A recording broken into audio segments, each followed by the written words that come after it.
why are we talking about a waitress here? This is a very interesting study done by a scientist, I think a Russian scientist called Zeigarnik. And it studied the Zeigarnik effect, which showed that waiters can remember the orders of people on tables that haven't yet paid. But the moment a table pays their bill, waiters have absolutely no recollection of what that table ate or what they ordered. So until the time they've paid, a waiter is holding a lot of information in their head. But the moment they pay, there's this closure, and they just drop that information from their conscious mind, right? So what this is saying is that until there's closure, right, unless there's completion of tasks, we actually end up holding them in our head, and that tension kind of persists in your mind. And this will sort of keep this task or these bunch of tasks at the forefront of our head, creating all sorts of stress and anxiety until we actually get that task done, right? And there's a lot of incoming at us, throughout our day. There's instructions coming from your boss.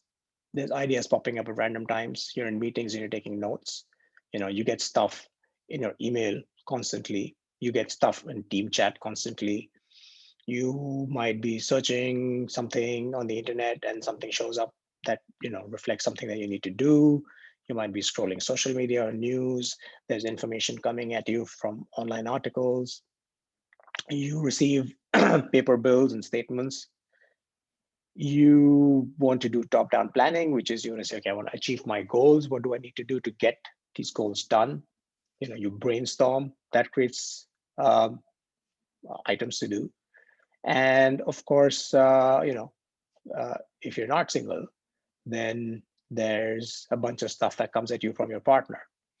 And all of this leads to a fried brain, right? There's so much that you're capturing. There's no closure until this stuff is actually done. And that sort of is our modern state of anxiety, especially sort of in our digital world. So how do you deal with this, right? The moment you take one of these things that come at you and you capture them in a system, and it's important that it's a system that you trust, otherwise your mind will still not let go. But let's say you've implemented the node productivity system or the GTD system or any system that your mind trusts that you will actually be able to get to this at some point in time. The moment you capture something in the system, your mind will let it go, right? And it'll create clarity in your mind. And that's the importance of the capture phase, which is why everything and anything needs to get captured. As David Allen says, your mind is for having ideas, not holding them. But what this capturing does is it creates almost too much information. So you want to also minimize the amount of information that makes it in. So you want to minimize incoming, which means you want to unsubscribe from as many things as possible, from as many newsletters, from as many people as you follow on social media or you're friends with. Minimize everything as much as possible. Whatever you can't unsubscribe, you filter out, which is things don't actually come into your inbox or come into your attention. They automatically find, so for example, if it's, bank statements from your bank that come at you via email, they can automatically get filtered out into the right folder. You don't want to unsubscribe from that. And also very important is you want to make sure that you minimize or switch off all notifications. So for example, on my desktop, I don't have any notifications. It's perpetually in DND mode.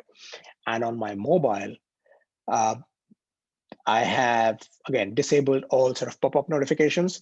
For some apps, I do have the batch notifications, so it shows me if there's something new in the app. So you want to switch off all notifications. So you want to minimize some of the incoming. You want to filter some of that out as it comes in. And if you do this effectively, if you have sort of an effective, and we'll go through how to do this in the next module, but if you have an effective capture phase, your mind goes from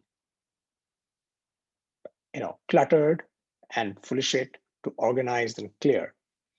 when all this stuff that's going around is no longer in your head, there's some, you can create some space in your head where your mind becomes sort of more clear and strategic and creative. So the rule is, I don't know, I'm sure most of you would have seen this movie or this very famous clip from this Alec Baldwin movie, Glengarry Glen Ross. I have a little tweak on that. You want to always be capturing.